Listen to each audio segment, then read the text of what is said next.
character. We've seen, of course, the likes of Chimera really trying to pick up the stage here and show up the character. And honestly, in this matchup, I feel like she's going to be doing pretty solid trying to shut things down. Also, want to give a shout out to the Japanese broadcast. If you're tuning in, hello, and thank you for hanging out with us as well. We do have a Japanese restream of the event. So here we go.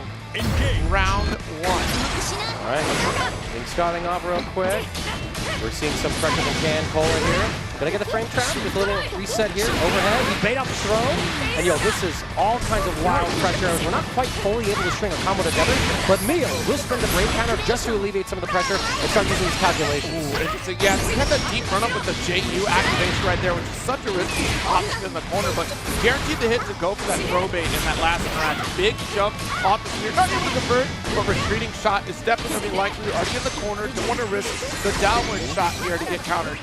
All right, we set up the Mihen, and because the Mihen was in place, we actually stopped the pressure from CanCola. We have the setup right now. Miyo's going to get the overhead as well. Convert with the Mihen trap. Both sides have access to Super Skybound Art. We're going to spend the meter though from Cagliostro. Oh no! We jump it! We punish it! Yo, that's how you make a comeback to start off Combo Breaker. Yeah, that was a very late reaction there for CanCola. The ideal scenario would have been to go for that 2H option as opposed to going for the super instead of getting that anti-air. Got the beam. Speared away here. Oh, another spear. Nice with the 5H here. Still trying to find that spacing. This is where it gets a little scary. You can't go for the standard 5S pressure. Come from CanCola, which is the beam, because of that spear. So you try to navigate the ground space. And I think Miyo is going to try to control that ground space. So Ilsa doesn't have opportunity to set up. Yep, another great use of the Brave counter as well, just to stop the pressure from CanCola. Miyo going to take the turn. Nice forward roll in, not able to take the turn. Both sides are sort of trading blows. And I like that Miyo is using these interrupts of the Mihen to set a trap to then either use them as a defensive option or for a conversion tool like this. We're going to set another trap, plant the Mihen right above it. We catch CanCola going in. You have to deal with those traps first before you get aggressive like that. Miyo is going to take game number 1 with a clean 2 round. All right, Miyo able to capitalize off the mistakes from CanCola. I think that's going to be leaps and bounds important throughout the set, but CanCola has to showcase, at the very least, they're willing to play this close-range offensive pressure. We've not quite established that yet. And things are a little difficult too, since they've reworked or adjusted, I should say, the calculation from Cagliostro, adjusting how it tracks at various ranges. So it's a little more reliable at some of those farther ranges. Look at that far, heavy, ultra reliable indeed. Dropping the Super Skybound out, get done for. We've seen so often where CanCola was able to kind of roll through that 5H, but we changed up the timing. Miyo able to come out on top, especially for this corner. All right, JH goes for Wreckage just early under. Or actually triple into the bomb.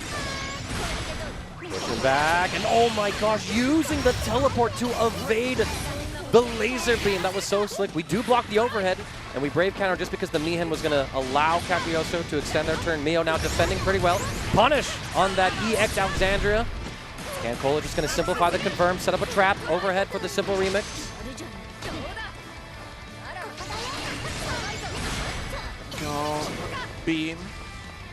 Final brave point on the side. No. Yeah, you had to guarantee the hit there. Or at the very least, the safer option would have been a 2L right there. So if you get combo out, one more chance here. CanCola do it? Yeah, we jump, we're able to catch, and because we hit Cagliostro, the Mihen trap does disappear. Brave counter is going to be spent, and we're trying to catch him. We're barely avoiding those Mihen traps in place.